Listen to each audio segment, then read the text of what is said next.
Right, it's time now for Focus, and today we have a report from Senegal on efforts to raise awareness about the dangers of female genital mutilation, or FGM. A quarter of Senegalese women have been subjected to the practice. It's been illegal since 1999, but in some areas traditions die hard. Charles Pellegrin reports. Their voice can be heard throughout the city of Kolda in southern Senegal. In this region, almost 1 out of 2 women was mutilated as a child. All the girls here who have been mutilated like I have, raise your hands.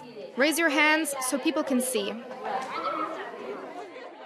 Female genital mutilation has been illegal in the country for almost 20 years. But cases of FGM only rarely get reported.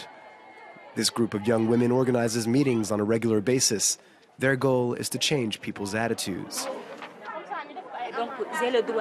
I have the right to report anyone. Even if it's my own mother, I will report her. I'm Senegalese and I want to help other Senegalese girls. The older generation also share their stories and rile up their younger sisters.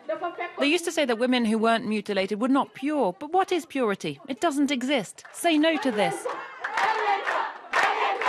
The organization also takes its message on the road, going door to door to inform the population. Hi, how are you?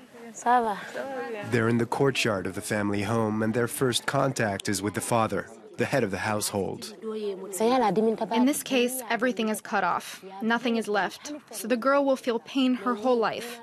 When she's being mutilated, her legs and hands are spread apart, and she starts screaming in pain. I had no idea that that's what they cut off from the woman. The conversation extends to other family members. I was mutilated. Sometimes I can't even urinate. AISSATOU BALDE is listening carefully. She's about to speak up for the first time in front of her father.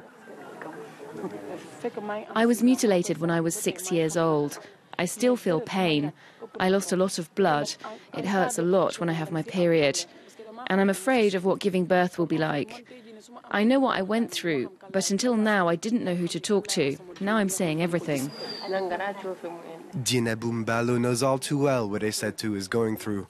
She performed female genital mutilations for 29 years. The girls would sit here.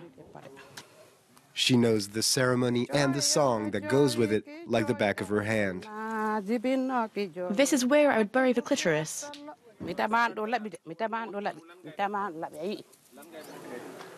This place is now used to burn garbage.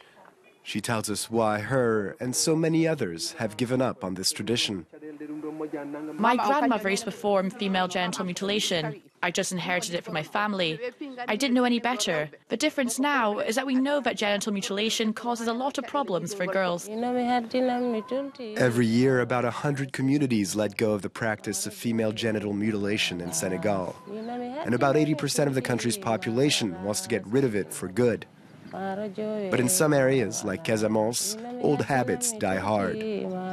Witch doctors are especially hard to convince. When we see tradition is creating problems, then we have to figure out how to deal with these problems. This is what we do. It's what my grandparents and their grandparents did. In this area, we can't abandon this tradition. Maybe one day, after more talking and exchanging, he might change his mind. Just under a quarter of Senegalese women have been mutilated. And the number will keep getting smaller, thanks in part to the hard work of these girls in Kolda.